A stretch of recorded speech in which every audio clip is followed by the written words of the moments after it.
Hi guys, welcome back with me again in this channel. On today's tutorial, I'm going to show you how you can collect ores in Heartopia. So if you're looking to upgrade your tools or craft that epic new furniture set, you're going to need plenty of ores.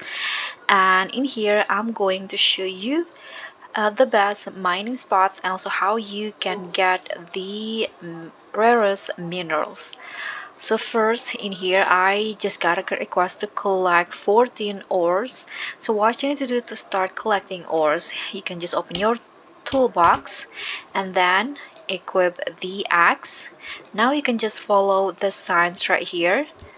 Just follow it and you'll be in the ores like this. You can just use your axe like this and the ores will be collected automatically. Okay, if you see the sign, you need to find another rock. So let's just find and follow the signs in here. Okay, there's another one. Use your axe again. Okay, let's find another one in here.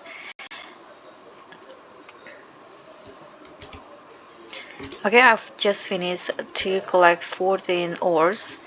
So that's basically it. Thank you so much for watching. Don't forget to like, comment, and subscribe, and also click on the thanks. Bye.